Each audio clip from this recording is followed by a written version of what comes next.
Olá, graça e paz a todos. Sejam muito bem-vindos ao canal MK Studio Online. Estamos estudando lições bíblicas da revista da CPAD, cujo título é A Igreja de Cristo e o Império do Mal. Como viver neste mundo dominado pelo espírito da Babilônia. Chegamos à lição de número 6 que diz A desconstrução da masculinidade bíblica. Nosso texto áureo está em Gênesis, capítulo 2, versículo 15, que diz: E tomou o Senhor Deus o homem, e o pôs no jardim do Éden para o lavrar e o guardar. Verdade prática. O homem foi criado com qualidades que expressam virilidade, responsabilidade e liderança. A leitura bíblica em classe está localizada em Ruth, capítulo 4, versículos 7 ao 12, que diz: Havia, pois, já de muito tempo este costume em Israel, quanto à remissão e contrato, para confirmar todo o negócio, que o homem descalçava o sapato e o dava ao seu próximo, e isto era por testemunho em Israel.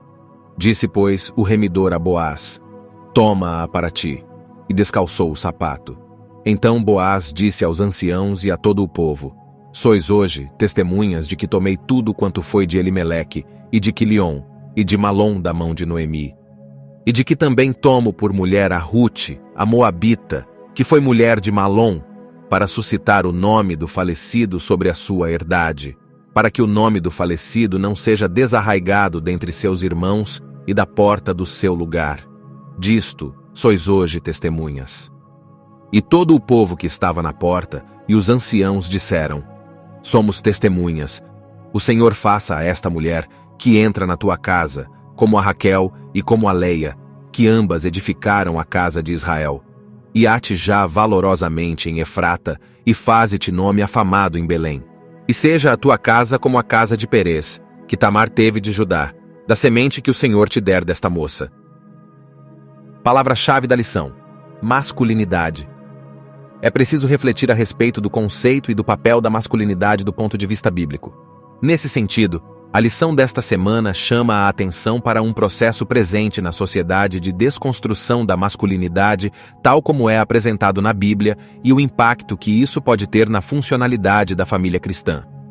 Por isso, chamamos a atenção que, de acordo com a palavra de Deus, a masculinidade bíblica leva em conta a criação divina, a constituição biológica e o papel estabelecido por Deus para o homem cristão.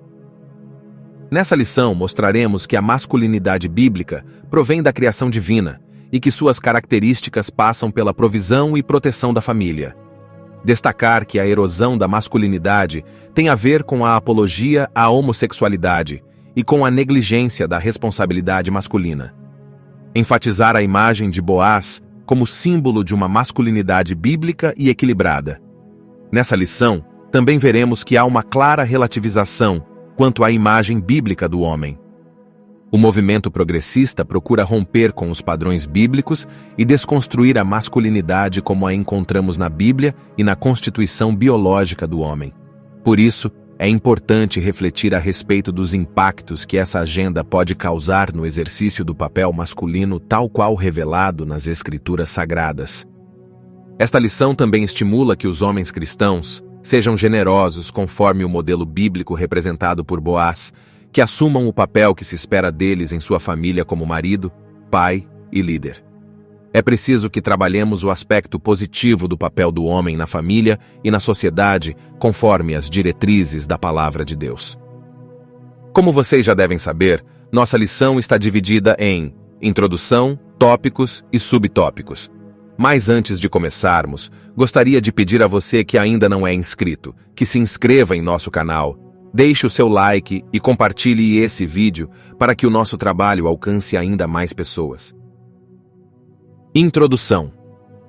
O conceito progressista de ruptura dos padrões bíblicos atua na desconstrução da masculinidade. Assim, os marcos judaico-cristãos do papel do homem são questionados. Nesse contexto, a masculinidade é relativizada e o modelo bíblico de homem desconstruído. Nesta lição, apresentaremos o mandato divino para o homem, as ofensivas de desmasculinização e o exemplo de masculinidade bíblica que Deus requer do homem cristão. Tópico de número 1. A masculinidade bíblica. Primeiro ponto: a criação divina do ser humano. Deus é o Criador de todas as coisas nos céus, na terra e no mar. A Escritura registra que ele criou o ser humano e o definiu pelo sexo: macho e fêmea, homem e mulher. Gênesis capítulo 1, versículo 27. Essa diferenciação visa ao complemento mútuo na união conjugal e ao desempenho dos papéis divinamente designados a cada um. Desse modo, pode-se afirmar que nenhuma outra criatura foi feita como o ser humano. Os peixes, as aves e todos os outros animais foram produzidos segundo a sua espécie. Entretanto, ao criar o ser humano, Deus o fez olhando para si mesmo, isto é, sua própria imagem e semelhança.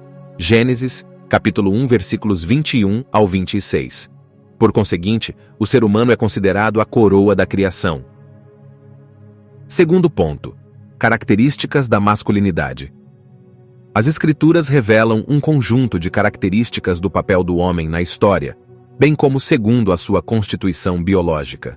Ao criar o homem, Deus lhe confiou duas tarefas primárias e essenciais: cultivar e guardar. Gênesis capítulo 2, versículo 15. Esses dois termos resumem o mandado divino para o comportamento masculino. Significa que as funções de provedor e protetor são próprias da natureza do homem. Nesse sentido, Paulo ratifica que cabe ao homem proteger sua esposa e família, bem como prover-lhes uma vida digna. Efésios capítulo 5, versículo 28 ao 30. Ressalta-se que a masculinidade bíblica enaltece o amor e o cuidado em relação à mulher, e que o machismo a inferioriza e a desonra. Nesse aspecto, a Bíblia ensina ao homem a honrar a mulher com toda a dignidade. 1 Pedro, capítulo 3, versículo 7. Terceiro ponto: a liderança masculina. Deus confiou ao homem a responsabilidade da liderança. Na Bíblia, Deus é a cabeça de Cristo. Cristo é a cabeça do homem. E o homem é a cabeça da mulher. 1 Coríntios, capítulo 11, versículo 3. O movimento feminista, de viés neomarxista, considera esse modelo como um sistema machista opressor para com a mulher. Ao contrário dessa falácia, o apóstolo Paulo revela que o homem deve liderar a sua casa do mesmo modo que Cristo lidera a igreja. Efésios capítulo 5, versículo 29. Uma vez que Cristo se entregou pelo bem-estar da igreja, a liderança masculina requer a prática de algum tipo de sacrifício pela mulher. Nesse sentido, no exercício da liderança, o homem deve evidenciar virtudes, tais como fortaleza, sabedoria, coragem, amor e respeito. Tópico de número 2: a erosão da masculinidade. Primeiro ponto: apologia à homossexualidade. Em tempos pós-modernos, a ideologia de gênero faz contínuas investidas de legitimação da homossexualidade. Esse conceito ignora as características físicas e biológicas, alegando que o ser humano nasce sexualmente neutro. Essa concepção invalida a criação divina da raça humana como ser binário masculino e feminino. Ensina que a identidade de gênero e a orientação sexual independem da anatomia do corpo. Assim, não aceita que os órgãos do sistema reprodutor humano sirvam de parâmetro para a sexualidade. Como consequência, a sexualidade antinatural é incentivada. Disso decorre uma crise do comportamento masculino no tempo presente. Segundo ponto: responsabilidade negligenciada. Em virtude da relativização da masculinidade, o modelo bíblico vem sendo abandonado.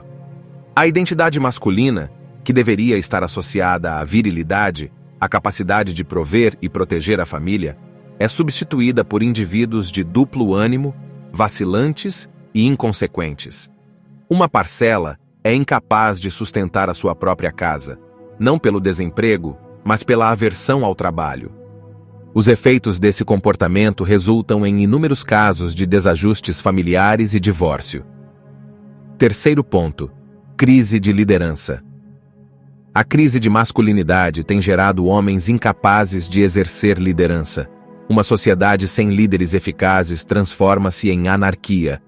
No período do profeta Ezequiel, Jerusalém estava imersa na corrupção, fraudes, mentiras, opressão, extorsão, imoralidade, injustiça e violência.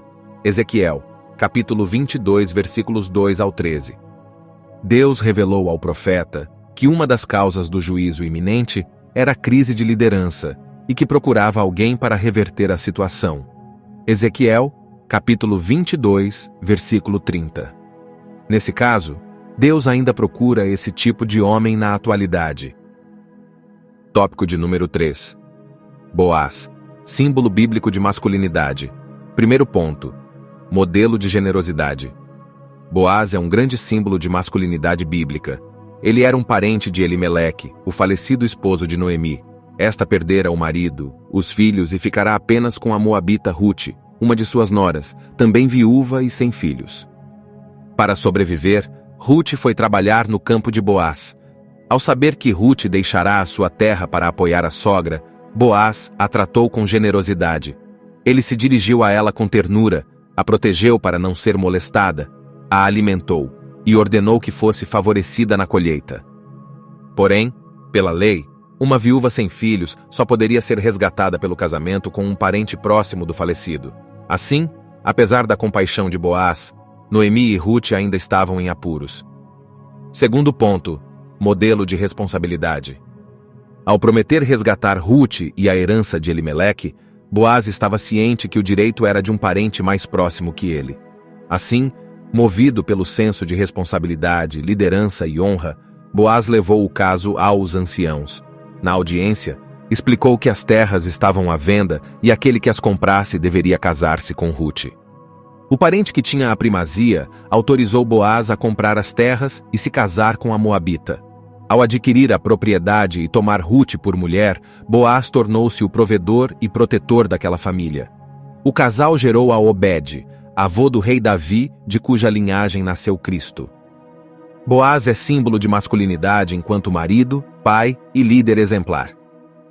Chegamos aqui ao final dessa lição, e para concluirmos, entendemos que Deus criou o ser humano com dois gêneros, masculino e feminino. Por isso, a diferenciação dos sexos é um princípio determinado pela criação divina. Gênesis, capítulo 2, versículo 23. Nesse sentido, a masculinidade é um conjunto de atributos e funções inerentes ao homem. Já a desmasculinização decorre da inversão dos papéis do homem na sexualidade, na liderança e na prática de seus deveres. A masculinidade bíblica exige o autocontrole, sacrifício e firmeza de caráter no encargo de suas tarefas. Nesse aspecto, a sociedade, a família e a igreja esperam por homens que honrem a sua masculinidade e exerçam o papel que Deus os vocacionou a desempenharem. Amém. Se você gostou do conteúdo, não se esqueça de se inscrever em nosso canal, ative o sininho para receber todas as notificações, deixe o seu like e compartilhe esse vídeo para que o nosso trabalho alcance ainda mais pessoas. Desde já, muito obrigado e que Deus abençoe a todos.